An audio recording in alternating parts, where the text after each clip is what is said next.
Hey everybody, it's Doc Green, the Road Scholar. Before we get started, remember, hit that subscribe button, hit the like button, share, make a comment, hit the bell for notifications on this video. If you see something you like, if you have any questions or comments, or you don't like what I'm talking about, leave me a comment, let me know.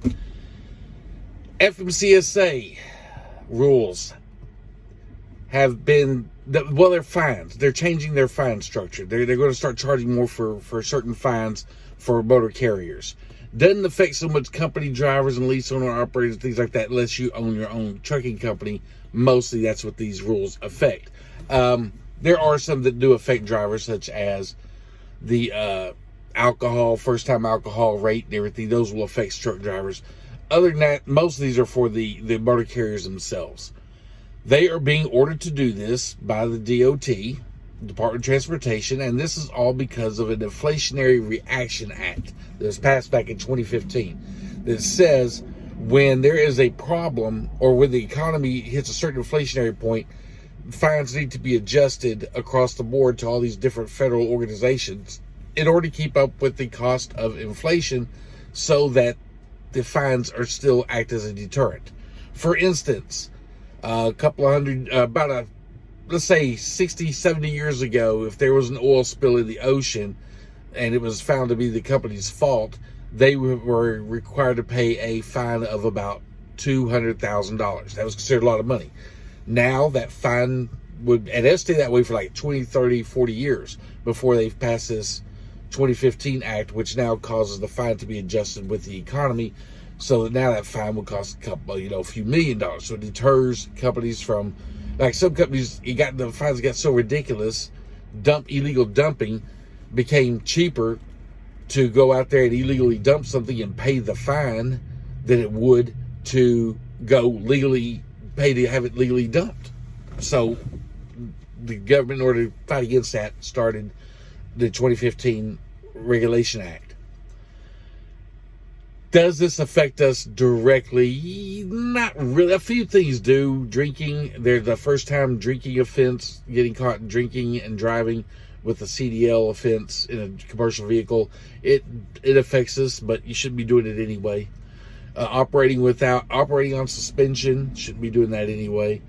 Operating after being ordered out of service, that fine went up. Guys, just don't do stupid stuff. Other than that, it really doesn't affect us on a lot of things. How this plays in with the whole entire economy, though, is interesting.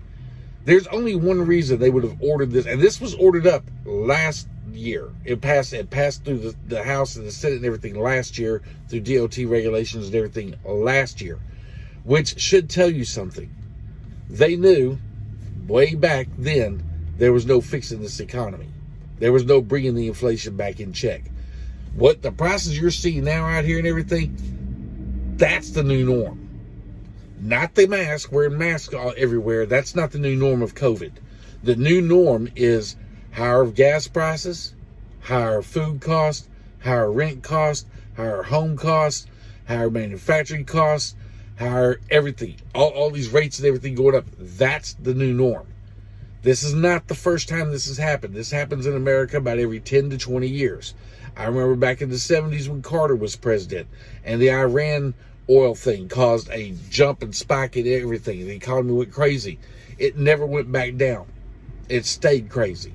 What happens is, over time, the government doesn't fix problems. It creates them. Over time, the citizenry fixes the problem.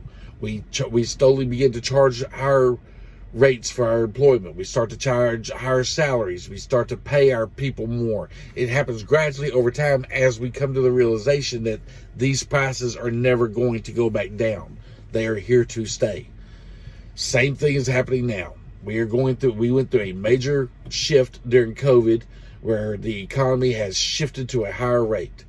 So now, in response, the whole world is starting to adjust its prices, adjust its rates, everything, energy costs, everything else, and it will cause everything else to go up.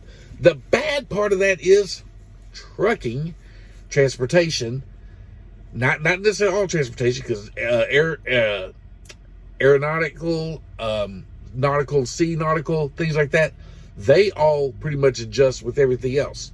Trucking, for some reason, always falls about 5 to 10 years, not months, years behind all the rest of the economy. For some reason, we are thick up here, and we do not adjust our rates as fast as and as much and as high as the other industries do that start adjusting their rates, such as the housing market, tech market, medical, energy, all these sectors, insurance sector, financial investing sectors. They will all adjust way before trucking. I don't know why. Even the railroads will adjust. They already started adjusting. The air travel, cargo has already started adjusting. Shipping has containers, nautical, sea nautical has already started shifting. Trucking has actually went down in the last few months. We were doing okay, and then something happened, and we quit. We started agreeing to run freight for less money, and then what it was is the government talked a whole lot of people into going into trucking. Remember they were on there a year ago telling everyone how we didn't have enough truckers out here and everything. So a whole lot of people went and invested their time and their money, bought trucks, went to school, got their CDLs. Now we're over flooded the market, just like I said it was going to happen. That's exactly what happened. And now our rates are going down while everyone else is going up, because it's a lot harder to get onto those other types of travel and shipping and transportation. It's not easy to become a pilot. It takes a lot longer. It's not easy to get jobs on shipping boats and container boats and railroads and everything. They're a lot harder to get on. Most of them are unionized, and you got to go through a long process.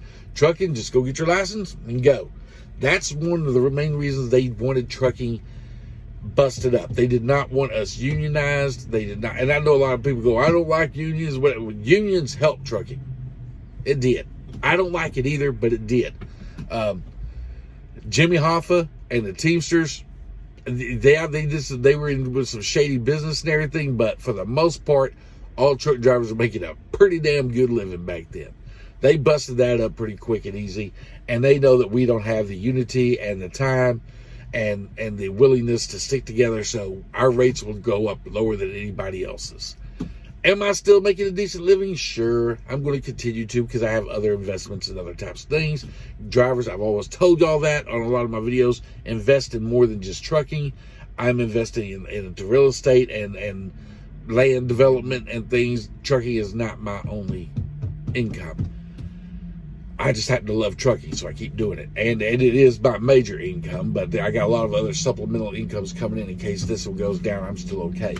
I've tried to tell you guys how to do that. I've tried to tell you guys to invest in Roth IRAs at 15% of your income. I've told you guys to get debt free. If you don't know how, if you spend $1 in credit and your money is not making you money, $2 or $1.50 to $2 for every dollar you spend in credit, because it's costing you percentage $1.25, so it needs to make you at least $1.50 to $2 in order to be worth it to use it. That's a whole different video. The whole point is FMCSA changing their rate hikes, and along with other governmental organizations changing their fines and everything, lets us know they knew over a year and a half ago, this inflationary is not just a period. It is never going to go back down. They knew it. Biden lied to you. I don't care how you say it. Don't care who you vote for. Don't care what your political thing is. He lied. And his administration lied when they said it was a temporary thing and it was going to go back down. They knew, because Democratic-controlled Congress had already started, House had already started passing bills to enact the Inflationary Act to raise federal agencies' fines. So they already knew. This is bull crap.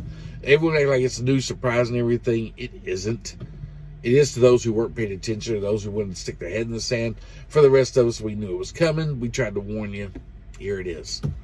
So anyway, guys, you might want to go down the FMCSA website and see what fines affect you. And this is not just the FMCSA. It's federal agencies across the board that have those kind of powers. EPA is raising their fines. There's a lot of them raising their fines. So that's the way it is. That's where we're at. Take it easy, guys. I got to go hit the gym, get my other video on my other channel. By the way, a lot of you watch the Dart stuff and everything. And I want to go ahead and put this out here again. My DART driver number is 86178. My name is Doc Green. If you do sign up for DART lease program, or a company driver, or you're an owner operator, want to put your truck on over here, if you use my number, they do pay us a little kickback and everything, and I sure would appreciate it. If not, no big deal to me either. Anyway, I also have another channel called Road Scholar Trucking Health, or Road Scholar Trucker Health. That one is, I banned it for a little while, but that's a channel more or less about my working out, eating habits, and things that I've been trying to improve my health on. So, and it's going to be concentrated on other drivers and things, and ways that we can try to be healthier out here and live longer. All right, guys, y'all take it easy. Thank you for joining.